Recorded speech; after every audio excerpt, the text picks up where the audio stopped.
Désiré Casimir Berande Kolongele, ancien directeur de cabinet adjoint du chef de l'État et ancien ministre du numérique, désormais conseiller spécial du chef de l'État en matière de sécurité, l'ordonnance portant sa nomination a été lue dans la soirée du mercredi 5 février. L'atelier de mobilisation à la résistance collective et à la cohésion nationale face à l'agression rwandaise contre la RDC a été organisé ce jeudi 6 février à Kinshasa. La société civile Force Vive en est l'initiatrice. Suspension des activités au sein de l'As Dauphin Noir de Goma. La direction du club dit par cette décision vouloir préserver la sécurité de ses joueurs et de son staff face à la situation sécuritaire qui y prévaut.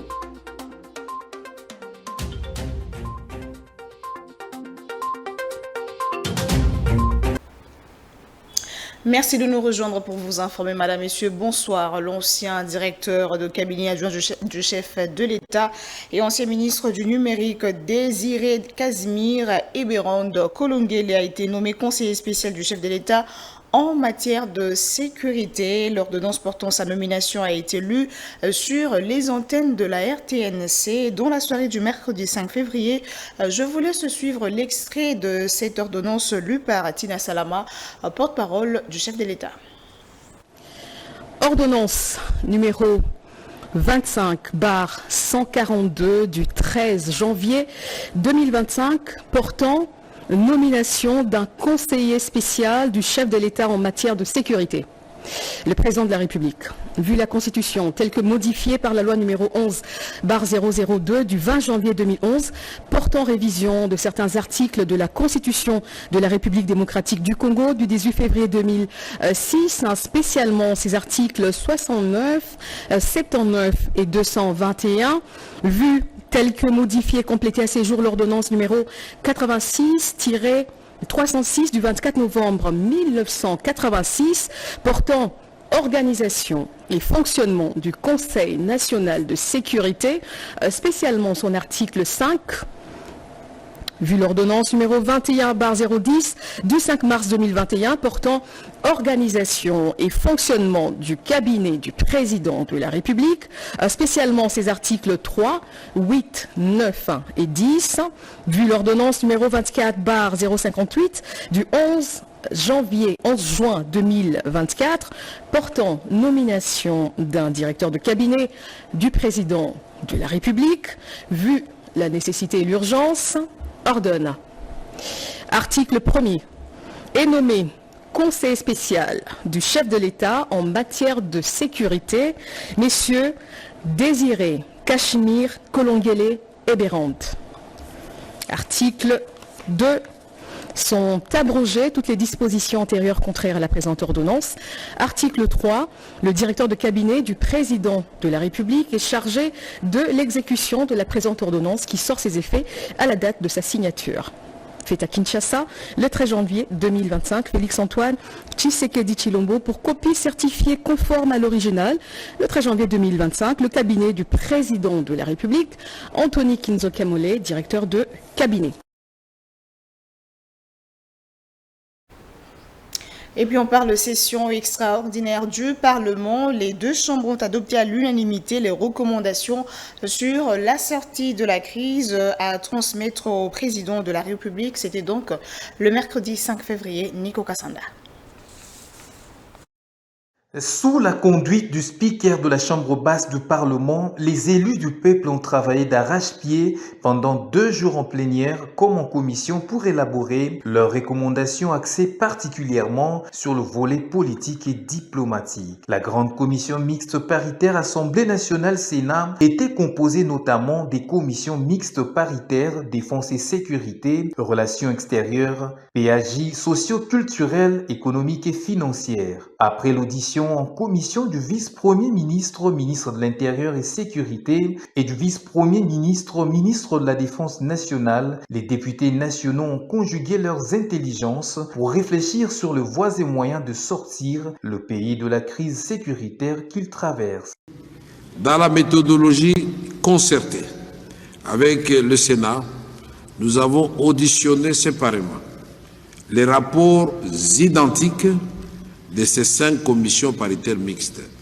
C'est ainsi que nous avons passé en revue les rapports de la commission paritaire politique, administrative et juridique, les rapports de la commission mixte paritaire défense et sécurité, le rapport de la commission mixte socio-culturelle, les rapports de la commission mixte paritaire économique et financière, les rapports de la commission mixte paritaire relations extérieures.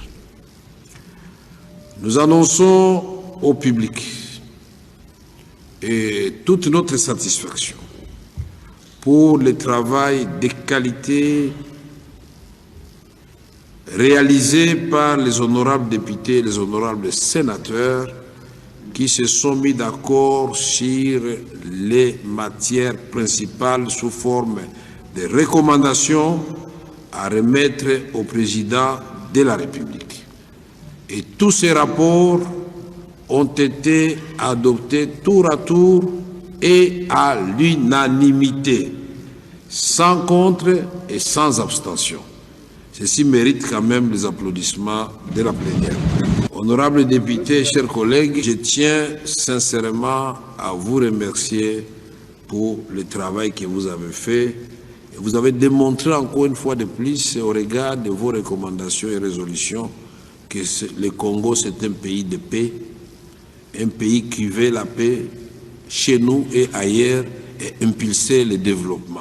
C'est avec une note de satisfaction que le président de l'Assemblée nationale, le professeur Vital Kamerhe et celui du Sénat, Jean-Michel Sama Lukonde, ont chacun suspendu la séance après avoir épuisé la première matière de cette session extraordinaire qui va se poursuivre avec la présentation des juges de la Cour constitutionnelle nommés récemment par le chef de l'État. Et de l'autre côté, le président du Sénat a félicité le membre de la commission mixte Assemblée nationale, la Sénat, pour les recommandations formulées pour la sortie de crise. C'était donc le même mercredi 5 février 2025 suivait. Selon le rapporteur du Sénat, Nefertiti Ngoudianza, qui a rendu compte du déroulement des travaux, la commission mixte Assemblée nationale et Sénat a éclaté en 5 commissions, à savoir défense, sécurité, politique, administration juridique, socioculturelle, relations extérieures et COFIN. Elle s'est réunie le 5 février 2025 courant dans la salle des congrès du Palais du Peuple sous la supervision conjointe des rapporteurs des deux chambres, en l'occurrence Jacques Joly pour le compte de l'Assemblée nationale et Nefertiti pour le compte du Sénat. Je voudrais à mon nom propre et au nom du bureau féliciter sincèrement les membres de la commission mixte paritaire ainsi que tous les députés et sénateurs qui ont pris part pour leur dévouement patriotique en travaillant sans relâche jusqu'aux heures tardives, même matinales de ce jour. Je voudrais rappeler que le Sénat condamne avec la plus grande fermeté la barbarie perpétrée à l'est du pays par le Rwanda et ses supplétifs. Je voudrais rappeler la solidarité envers les populations de cette même partie du pays. Je voudrais également mentionner notre adhésion aux affirmations et aux condamnations de la passivité de la communauté internationale formulées par son Excellence Monsieur le Président de la République, chef de l'État, Félix-Antoine Tshisekedi Tshilombo. Mais aussi adhérer à cet appel à la cohésion nationale et à la mobilisation tous azimuts derrière nos forces armées et Wazalendo qui continuent de se battre sur le terrain. Je vous remercie une fois de plus, honorables sénateurs, pour votre disponibilité pour la patrie et je ne peux que vous demander de continuer à rester autant disponible chaque fois que cela nous sera demandé, a dit en substance le président du Sénat qui annonce par ailleurs que le deuxième point inscrit à l'ordre de cette session extraordinaire, à savoir la présentation des deux nouveaux juges, a dit en substance le président du Sénat Jean-Michel Sama Lukonde. Et on parle de tension à la réunion des ministres de Défense élargie au ministre en charge de questions humanitaires de la CEAC à Malabo, en Guinée équatoriale. Le représentant de la République démocratique du Congo a exigé dans le rapport final l'urgence du retrait de troupes rwandaises du territoire congolais. C'est ce que dit Sami Adoubango, vice-ministre de la Défense et ancien combattant. Regardez. Le vice-ministre de la Défense nationale et ancien combattant, Sami Adoubango, souligne que cette situation humanitaire est catastrophique et consécutive à l'agression barbare de la RDC par le Rwanda, par un pays de la CEAC, en l'occurrence le Rwanda. Il invite le pays membre de la CEAC d'exiger au Rwanda de se retirer immédiatement du territoire congolais. Le président de la commission a fait un état désastreux de la situation humanitaire en République démocratique du Congo. Le président du CEA a pu aussi marteler là-dessus. Je voudrais souligner ici que cette situation est due à l'agression barbare de notre pays par un pays membre de la communauté économique des États de l'Afrique centrale, CAC. J'ai cité le Rwanda. C'est pour moi une occasion de souligner que notre organisation, la CAC, de prendre une position ferme pour exiger aux pays membres de la CAC, le Rwanda, de se retirer de la République démocratique du Congo. Car cette manière d'agir est susceptible de freiner le développement de la sous-région. Je voudrais solliciter à l'assistance, étant donné que CAC, c'est une structure régionale, CAC, c'est une famille, si réellement cette structure compte sur la RDC, d'observer une minute de silence à faveur des victimes que vous venez de mentionner tout autour de 2000 qui ont été tuées à Goma et les 163 femmes violées et des milliers de femmes et des enfants incendiés dans la prison de Munzenze à Goma. Vous ne pouvez pas parler de problèmes humanitaires tant qu'en amont, on n'a pas résolu les problèmes sécuritaires et surtout politiques qu'aujourd'hui, ce pays sanguinaire est en train de créer dans mon pays pendant plus de 30 ans. Le CAC est appelé à prendre en compte la demande formulée par le vice-ministre de la Défense nationale et ancien combattant Sami Adoubangu pour le rétablissement de la paix dans l'est de son pays. Agression de la RDC par le Rwanda et ses supplétifs. Du 23, la société civile Force Vive a tenu un atelier de mobilisation à la résistance collective et à la cohésion nationale. C'était donc ce jeudi 6 février 2025 ici à Kinshasa. Suivez les propos de Maître Jean Bosco Lalo, vice-président de cette structure. La société civile Force Vive nationale a organisé une journée de réflexion en fait. Et c'est aussi une journée d'appel à la résistance collective. C'est une journée d'appel à la cohésion et à la prise de conscience collective.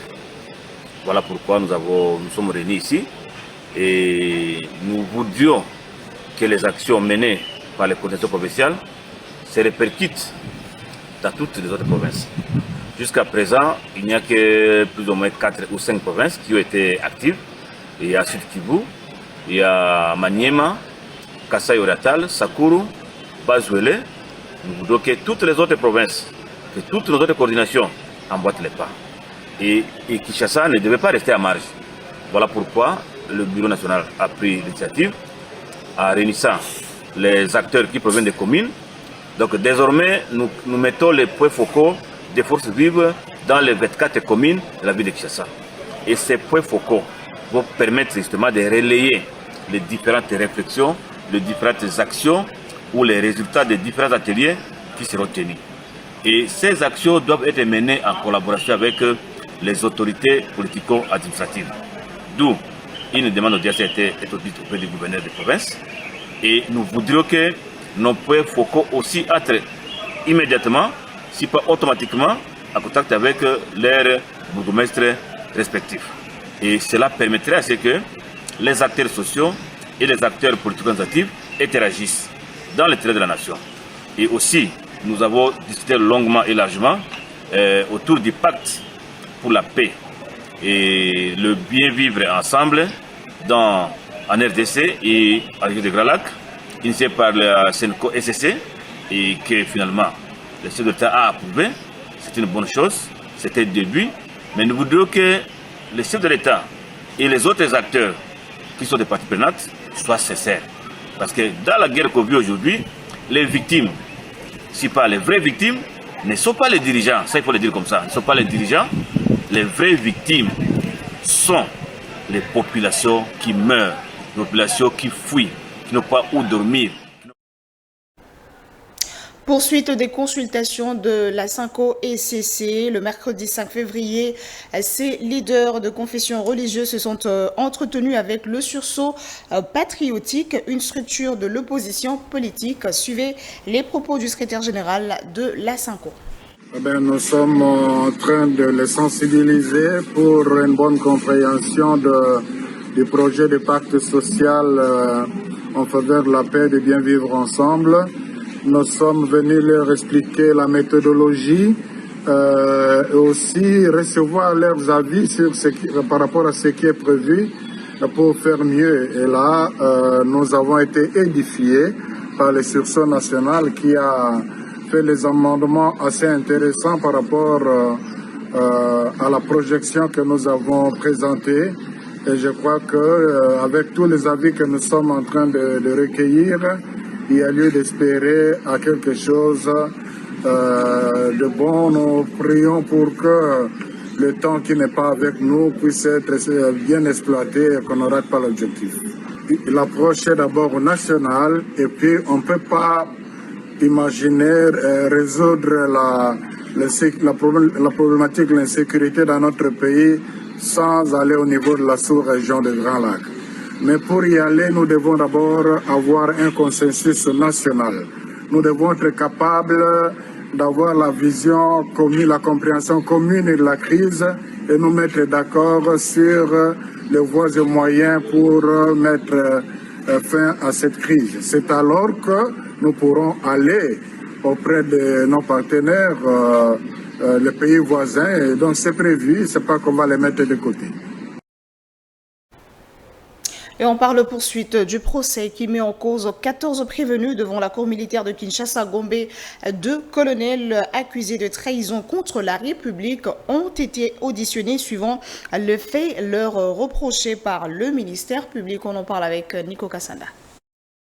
Il s'agit de la deuxième audience de la cour militaire de Kinshasa-Gombe, tenue en chambre foraine à la prison militaire de Ndolo en procédure de flagrance dans l'affaire colonel Ndianja et consorts. 2 prévenus sur 14 accusés de trahison, en l'occurrence le colonel Santos Mugisharu et le colonel Ndianja, ont été interrogés par la cour sur le fait leur reproché par le ministère public. En croire l'officier du ministère public, le prévenu Santos Mugisharu a trahi la RDC en entretenant des intelligences avec le Rwanda, pays agresseur de la RDC, avec qui il communiquait par téléphone en Kinyarwanda avec le rebelle du M23 à propos de l'obus des bombardements lancés à Goma par les ennemis en provenance du Rwanda. C'est anormal qu'un prévenu accusé de trahison, infraction par laquelle n'a pas encore connu les sorts lui réservés, se permette de garder avec lui en prison son téléphone portable pour échanger avec le rebelle du M23, a déclaré le colonel magistrat Parfait Moutamuntu, officier du ministère public.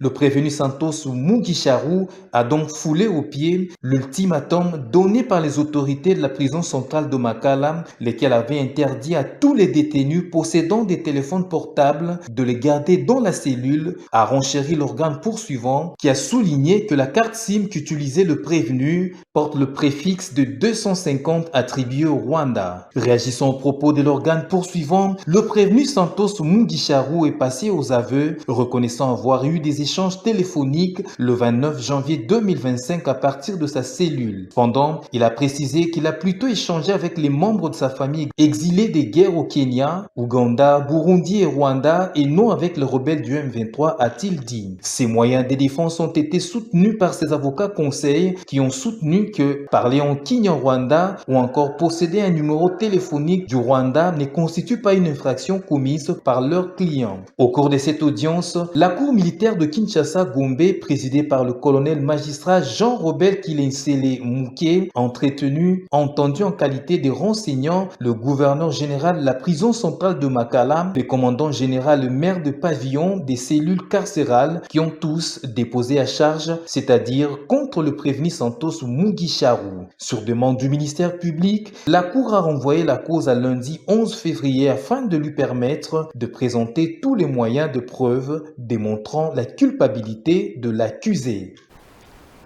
On passe à autre chose. La première ministre Judith Suminwa a reçu en audience une délégation de l'inspection générale des finances conduite par Jules Alinguete, inspecteur général et chef de service. La chef du gouvernement entend associer l'IGF à la démarche de la réduction du train de vie des institutions, d'où l'objet plutôt de la présence de cette institution de contrôle des finances publiques à la primature. Nico Kassanda, Patrick Issou, reportage.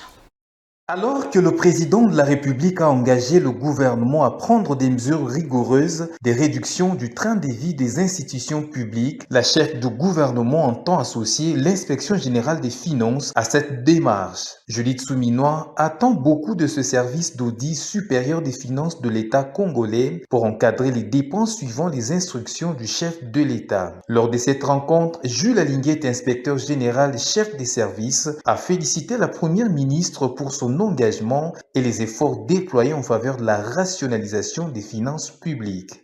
L'inspection générale des finances a souhaité rencontrer son Excellence Madame la Première ministre, chef du gouvernement, pour présenter tout d'abord les encouragements sur les efforts qui sont en train d'être menés dans le cadre de la rationalisation de la gestion publique. En effet, il y a un mois, un arrêté interministériel finance-budget venait d'être pris sur instruction de son Excellence Madame la Première ministre, chef du gouvernement, qui met de l'ordre dans l'exécution des dépenses en procédure d'urgence. Désormais, on ne peut exécuter en urgence que les dépenses sécuritaires et les dépenses en rapport avec le déplacement des chefs des institutions.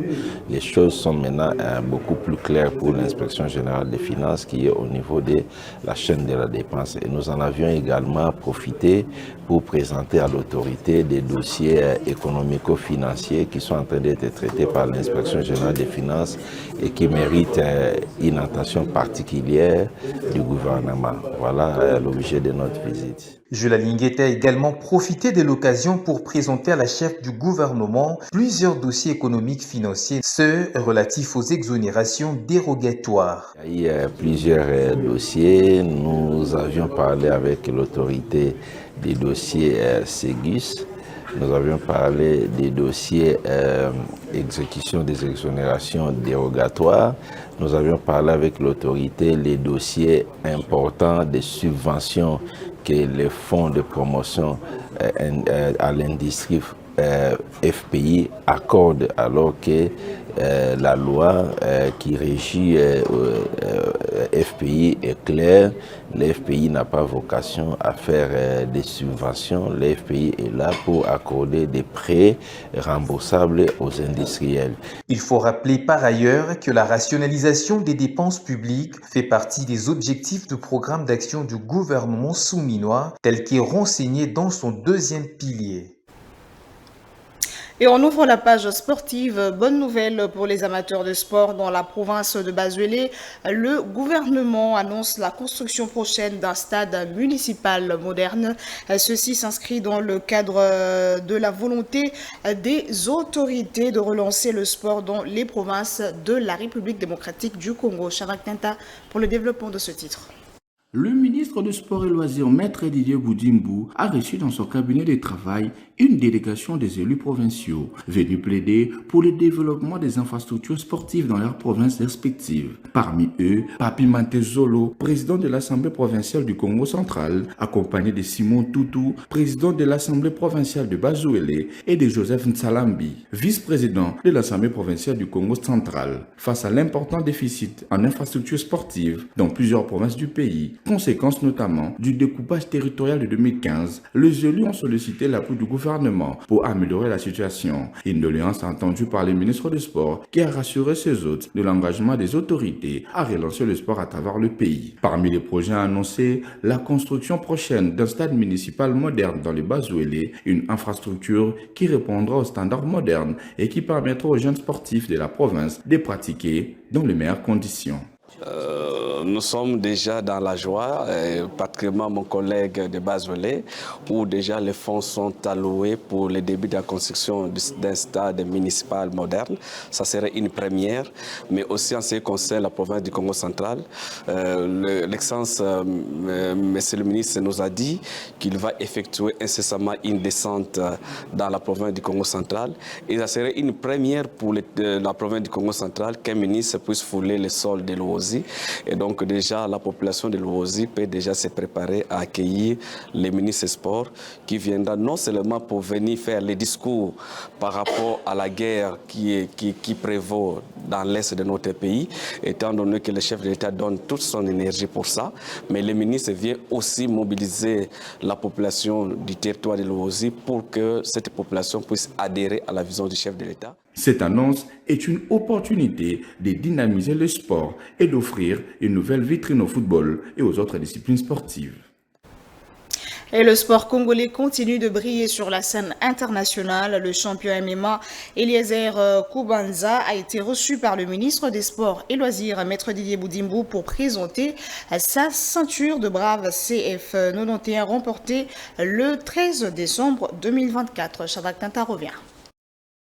Le champion congolais de MMA Eliezer Kubanza a été reçu au ministère du Sport et Loisirs par Maître Didier Boudimbo. Un moment fort où le combattant invaincu dans sa discipline a présenté sa ceinture remportée lors de Brave CF91 qui s'est tenue le 13 décembre 2024 au Bahreïn. Oui, c'est une ceinture que j'ai eue étant meilleur athlète africain et un autre trophée. Après, j'ai signé tant que professionnel, donc je suis invaincu avec 7 combats. Alors, je vais ramener la ceinture pour lui présenter cette ceinture et il y a une autre ceinture qui va arriver aussi bientôt.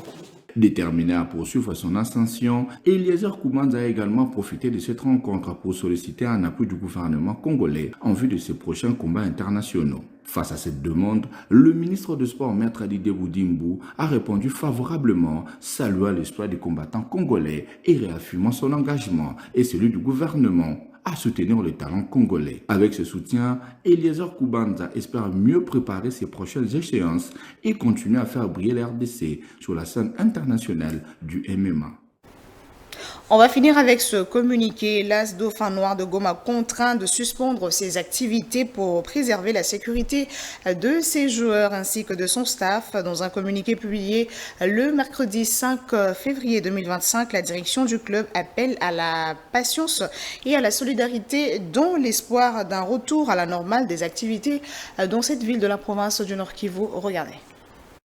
Dans un contexte marqué par une recrudescence des affrontements dans l'Est de la RDC, l'Est Dauphin Noir fait face à une situation délicate. Engagée dans le championnat national Ecocash Ligue 1, l'équipe venait de boucler la phase aller lorsque la crise sécuritaire s'est intensifiée à Goma-son-Fièvre. Alors que le joueur et le staff technique étaient en pleine préparation pour la phase retour, la détérioration de la situation les a contraints à suspendre leur activité. Dans un communiqué officiel, la direction du club a rassuré que tous les membres présents à Goma sont sains et saufs grâce aux mesures de précaution mises en place et la vigilance des responsables. Dès les premiers jours des tensions, le comité a ordonné aux joueurs de rester dans leur lieu de résidence afin d'éviter tout risque d'exposition aux violences. Et une directive stricte a été émise. Tout joueur quittant sa résidence sans autorisation officielle sera considéré comme indiscipliné et ne pourra plus bénéficier du soutien du club. Cette situation met en péril la continuité du championnat pour l'Est Dauphin Noir de Goma, qui se retrouve dans l'incapacité de s'entraîner et d'assurer sa préparation dans des conditions normales. Malgré ces difficultés, le club garde une posture de résilience et appelle à la solidarité aux prières pour un retour rapide à la normale à Goma et dans toute la région de l'Est de la RDC. Alors que les joueurs et les staffs techniques restent en attente d'une amélioration de la situation, les supporters espèrent voir leur équipe retrouver les terrains au plus vite, portant haut le couleur de la ville meurtrie. On va prendre le rappel de principaux titres.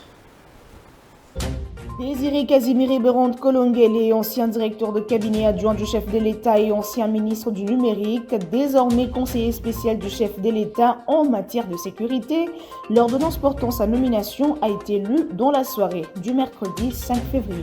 L'atelier de mobilisation à la résistance collective et à la cohésion nationale face à l'agression rwandaise contre la RDC a été organisé ce jeudi 6 février à Kinshasa.